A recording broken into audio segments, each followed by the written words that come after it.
Hi! In this video, pag-uusapan natin ang public sector ethics. If you are working in the government or any public sector, good character, personality, and attitude matter most. Especially when you are assigned in a frontline office, in which you are catering a lot of people that coming in and out in your office. With the help of these ethics, we can serve the society with good heart and mind that of course that will leave a mark and smile when we are about to leave in the office. So now, ethics can be defined in a variety of ways. In general, it is identified as the branch of philosophy that deals with the issues of right and wrong in the human affairs. Ethics is not just important in ourselves, but of course in a whole organization in which we are working as one office or one organization. In the Philippine government context, the highest standards of ethics are embodied in the Republic Act 6713, or the Code of Conduct and Ethical Standards for Public Officials and Employees. The RA 6713 also bears the 8 norms of conduct. First, commitment to public interest. Second, professionalism. Third, justness and sincerity. Political neutrality, responsiveness to the public, nationalism and patriotism, commitment to democracy, and simple living. So these 8 norms of conduct for public officials and employees will really help them to serve with utmost integrity and compassion to deliver good quality, good governance, management, and leadership. The public sector encompasses all entities controlled and funded by the government, including national, regional, and local authorities, as well as public institutions and state-owned enterprises. These include national government agencies, local government units, state universities and colleges, and government-owned and controlled corporations, or what we call GOCCs. So under national government agencies, in the Philippines, we have listed, ubay-ubay po siya, ng mga national government agencies. We have Department of Education, or DepEd, that of course responsible for basic education. We have also here Department of Health, of course, oversees the public health services. We have also here the DSWD, or the Department of Social Welfare and Development, provides of course social welfare and development services, and a lot more. We have DTI, DA, or Department of Agriculture, DFA, Department of Foreign Affairs, DNR, DBM, or Department of Budget and Management, and we have also the DICT, and many more now under national government agencies. So we have also here the local government units. We have it includes provinces, of course, cities, barangays, which provide local public services. In the province of Zamboanga del Sur, I guess there is only one city, no, the Pagadian City, and the rest are municipalities. In our place in Misamis Occidental, we have 3 cities: the Orquita City, Osamis City, and Tangub City, and the rest are municipalities. Now let's proceed to the GOCCs, or the government-owned control corporations.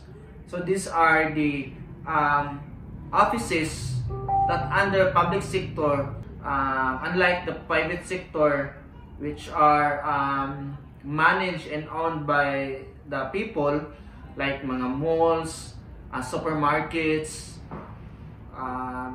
manufacturing, o uban pa, they are owned by the people who their other purpose or their goals is to gain profit, of course. But in the GOCCs, yeah, of course, they have the income, but for the welfare and the services of the people.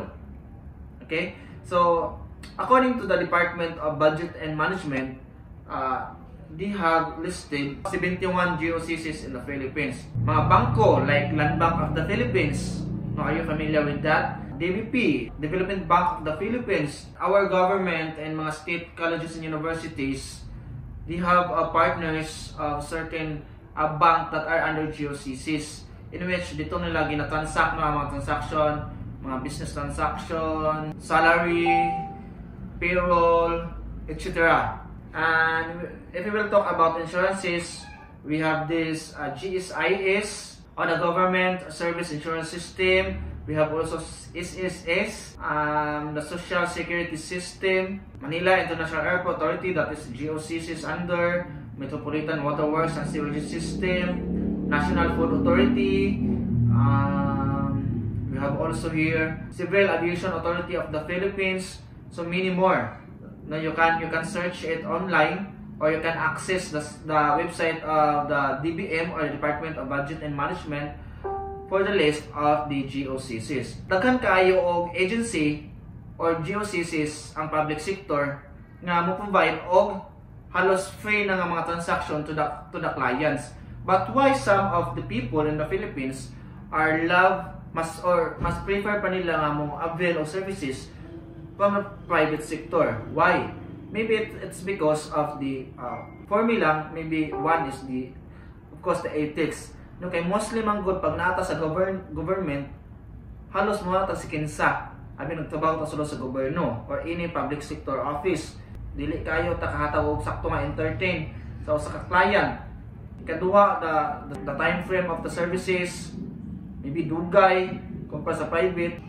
Tinuod ang yun siya if dili kay ka mahatag og mga witik, no, sa mga empleyado, dili kay mapaspas sa imong transaction. I don't know if anong nga na siya may tabo. Kaya mostly sa mga corruptions or mga red tape o uban pa nga mga bad circumstances nga nabuhat is nasa sulod yun sa government agencies. The insurances. So imbes nga ang PhilHealth, ako kay matabang unta sa mga katawhan, you know the issues, the news about the PhilHealth, mas gipili pa no, sa mga komunidad nga mo-avail og insurances to the private sector. Okay? Aside from the processing, mas paspas pod yun ang process sa private sector. So the public sector plays a crucial role in the Philippines by providing essential services, promoting national development, and ensuring the well-being of its citizens. So it focuses on providing services like healthcare, education, transportation, social services, infrastructure, and security. And nowadays, you know, these services from the public sector, ato mo nakita sad nato that some are being organized, smooth, and then na-deliver siya eksakto with quality services to the people. So a lot of programs from the Malacanang or the Senate na naghatag og kaayuhan no sa ato ang mga kaigsuonan niya sa komunidad. We have this purpose, malasakit, education, the free tuition fee, Unifast, so on and so forth. Kana sila, initiate na sila under the public sector or the organizations, either it is from the NGOs, LGOs, or GOCCs. The main beneficial is, of course, the people in the society. So now let us talk about the public sector ethics. So it refers to the moral principles and values that guide the conduct of individuals and organizations within government and public services, emphasizes the importance of acting in the public interest, upholding the law, and maintaining public trust. Why public sector ethics matters? First, building public trust. Ethical conduct is essential for maintaining public confidence in government institutions. Second, promoting accountability. Ethical frameworks ensure that those in power are held responsible for their actions. Kaya nga, if you have a good leader, a boss, dapat sa iya pa ng kaugalingon, he or she possess or live that values of ethics. So, whatever the actions they have or the employees, the public sector itself, they must be accountable for all their actions. Third one is ensuring good governance. Ethical behavior is fundamental to effective and legitimate governance. Yeah. If you have this as ethics, we can have a more effective and legitimate good leadership, management, and governance. Kaya nga, nindot jud kayo siya kung ako lang dito, kung wala lang po ka-business, kung ako lang sinanabaho sa government, maybe I am very strict with that. Kaya diha magudbugikan ang output, ang kung sa imuhang nindot nga binuhatan, nindot jud kayo mo ang output. Nag-apply ka for a position in the government, or you are running for a position for the government, not just for fame or daghang kagkaila, daghang kagkwarta, but of course because of the mission na gusto nimo share sa public sector because you have that vision to implement for the wellness, for the welfare of the society. The fourth one is preventing corruption. Ethical standards help to prevent and combat corruption, fraud, and abuse of power. Of course, konsensya man ta. If we will live and apply this ethics, konsensya ta to do that corruption. The last one is fostering a culture of integrity.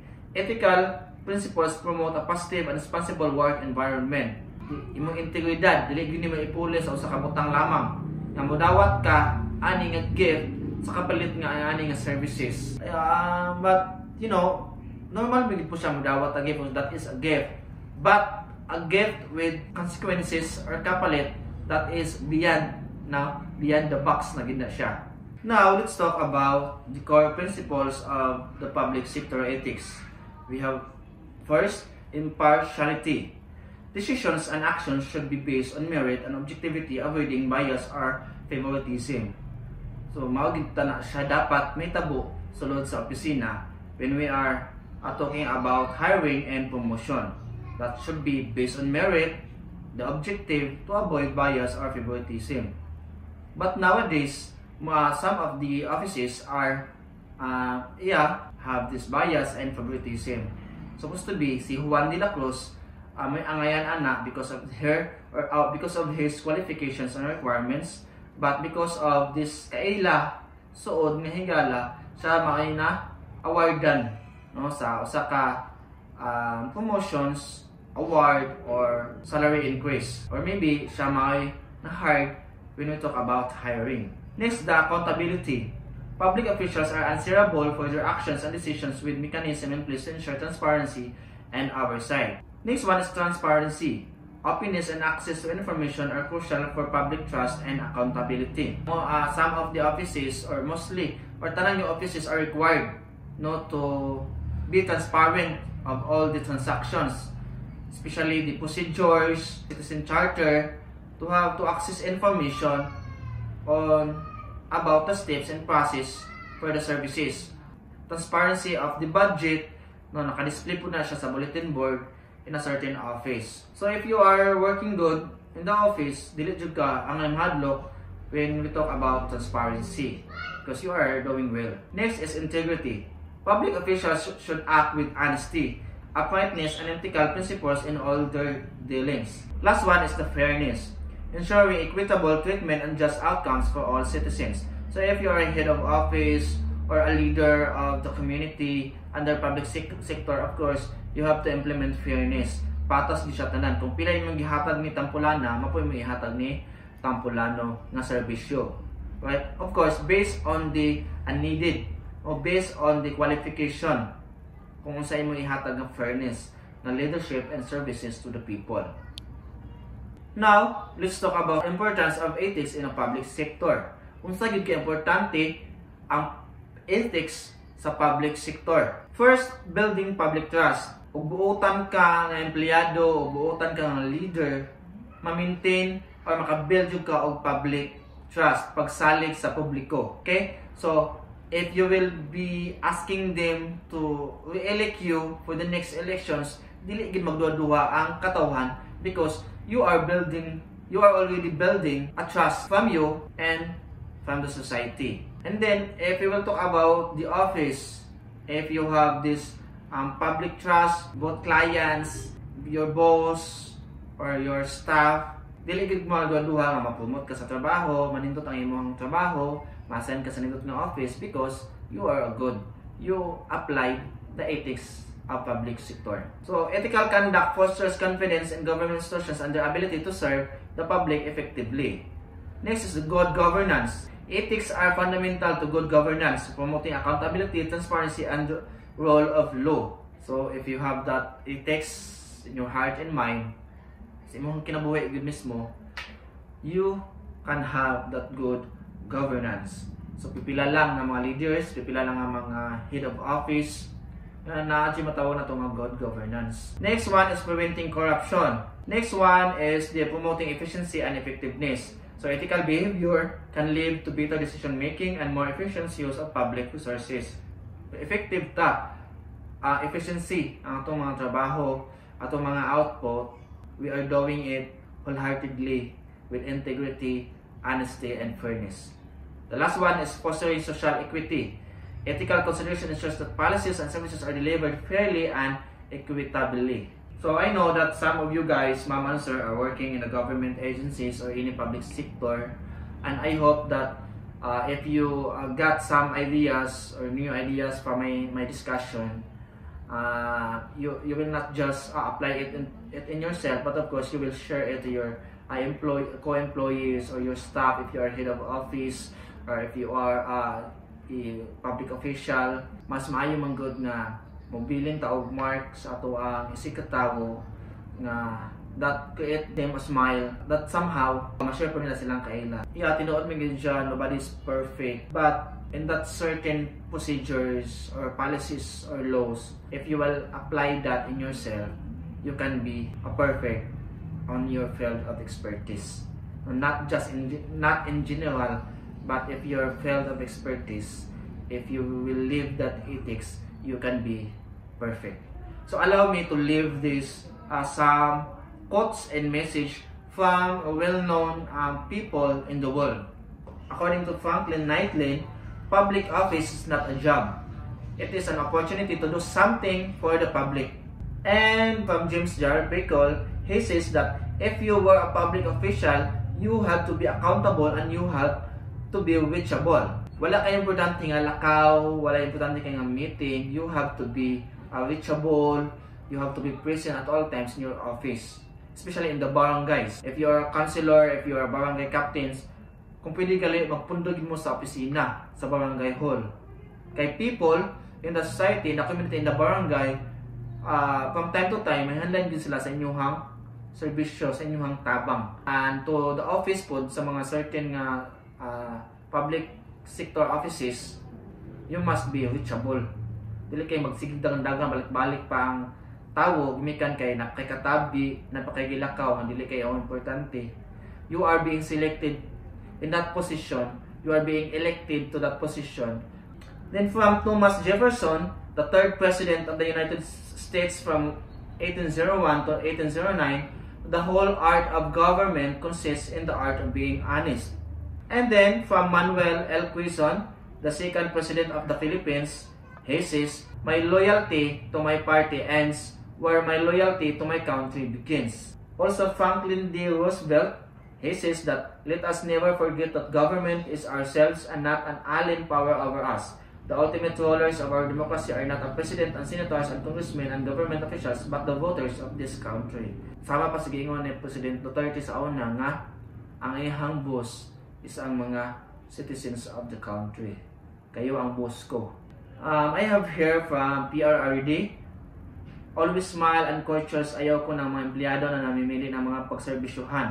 So nagi nga anak, nansi mga empleyado na mamili gid pud og pagserbisyuhan. Kay mahirap man ang pupunta sa mga opisina para humingi ng tulong, bigyan ninyo ng pansin. Tulungan kung ano ang kailangan.